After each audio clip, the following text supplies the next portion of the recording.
Welcome to the borderland between the waking world and the realm of darkness. In this video, you'll get an in-depth look at the shadowhag, a monster from my 5e book.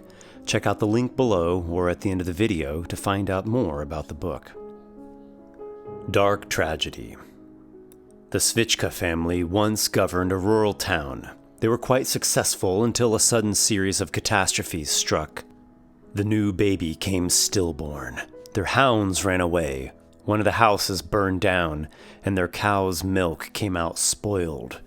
One day, young Levana Svichka was fetching some water from the well, when a crone appeared. This old woman told Levana that a member of a rival noble family was a witch, and had placed a curse upon the Svichkas.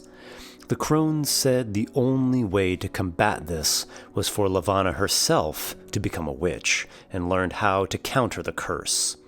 The girl was loath to accept such an unholy offer, but she could no longer bear to see her family's demise, so she agreed. Levana became the crone's apprentice and was made to carry out all manner of nasty chores, from cleaning her spider-infested shack to scouring filthy pots, to plucking warts from toads and eyes from newts. And with each passing week, pretty Levana lost a bit of her beauty. Worst of all, her family's troubles only exacerbated. The eldest son died when his horse fell down a ravine. A plague of locusts ate their crops, and the family matriarch went mad from a brain fever.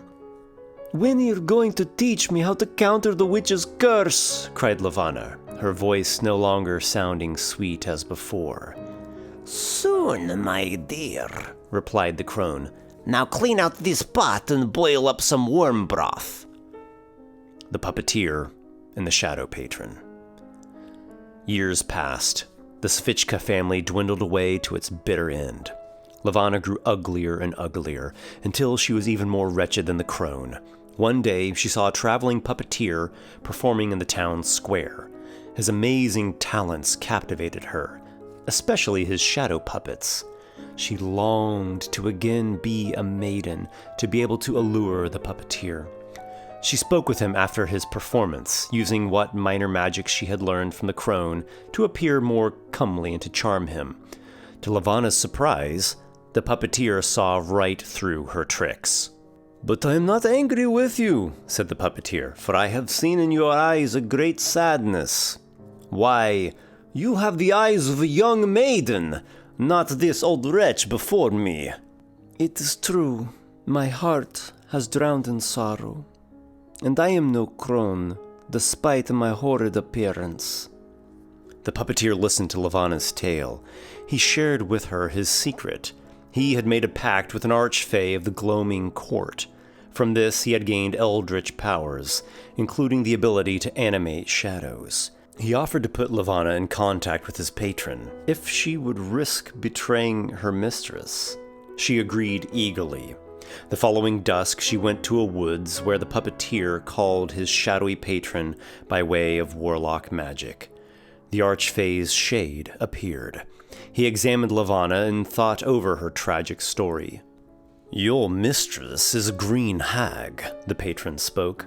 "It was her curses that brought down your family, not some rival houses. Your involvement with her allowed her a more direct means by which to weave her vile webs." Levana's heart broke. She shrieked, overwhelmed by both grief and hatred.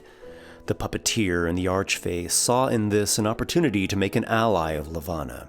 The shadowy patron offered to become her new master and give her the chance for vengeance. Levana accepted, and she went off to a grim castle at the border between the realm of shadows and the realm of Fae. There she received an onyx pendant to help channel this new power.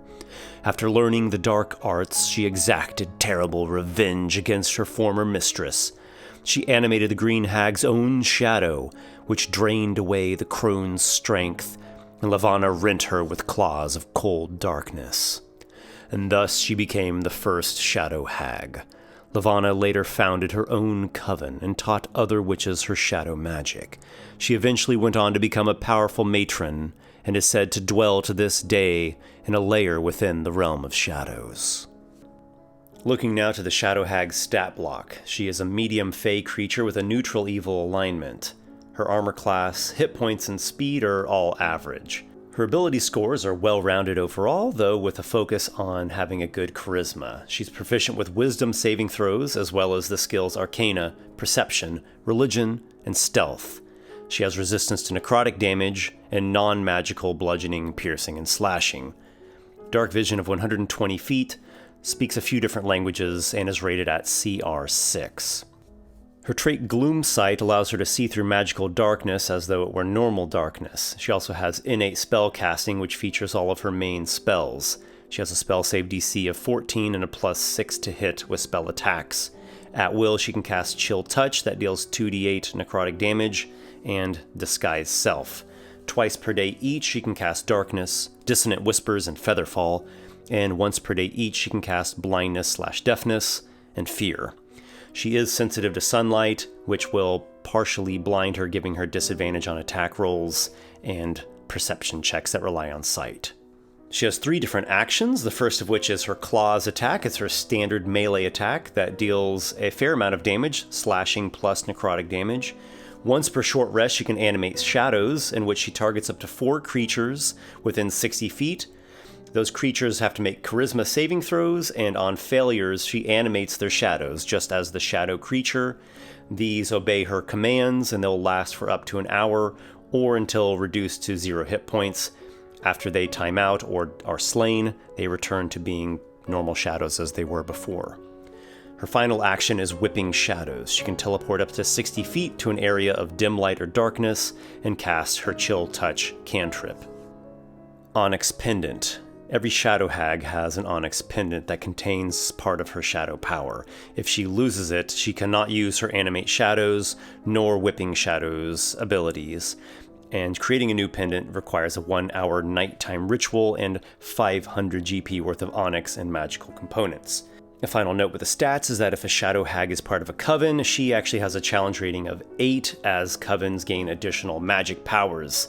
Shadowhags distrust other types of hags, so typically they will only form covens with their own kind. Here are some additional adventure hooks that you could use for a shadowhag. The sun has not shined in the farming village of Zozopol for over 2 months.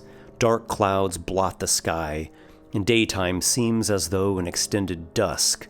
The villagers are overcome with negative emotions, living in a constant state of either angry agitation or depressive gloom. If things continue this way, the village society will collapse, and its food production will cease. This would harm the greater realm, which relies on such agricultural communities. Unbeknownst to all, the source of this oppression is a shadowhag. She was once an orphan girl who dwelt in Zozopol, and she suffered years of neglect and exploitation growing up there as a farm girl. Now she wreaks her bitter revenge upon the people who treated her so badly. While camping or traveling at night, the party of adventurers is approached by a coven of shadowhags. These witches use magic and also mundane deceptions to appear as a company of toy makers. "Ooh, fate is kind to us. What a strong band of heroes we have found," they tell the characters of the Finfarst hags, a rival coven of theirs, describing them as vile menaces to the land. The disguised shadowhags tell a story of how the thralls of the Finfarst hags attacked their carriage and stole off with their toys. "Those foul hags are going to place a curse upon the toys, sell them at a low price in town, then control all those who play with them. The townsfolk will become the witches' puppets." This is part truth, for the minions of the rival coven did rob the shadowhag's carriage, managing to steal a few valuable toys before escaping. But mostly, the shadowhags want their enemies foxed out and slain, and they want a particular toy recovered, a wooden doll wearing a beautiful pendant, the onyx pendant of one of the shadowhags. They have been unable to locate the Finfarst coven thus far, and they worry about falling into a trap should they personally pursue their rivals. In low to mid levels of play, the shadow hag wonderfully fills her role as a dark witch. She can serve as the main villain in an adventure, or she can be a gray NPC, one that the characters cannot fully trust, possibly leading to interesting inter-party conflict of whether or not to negotiate with her.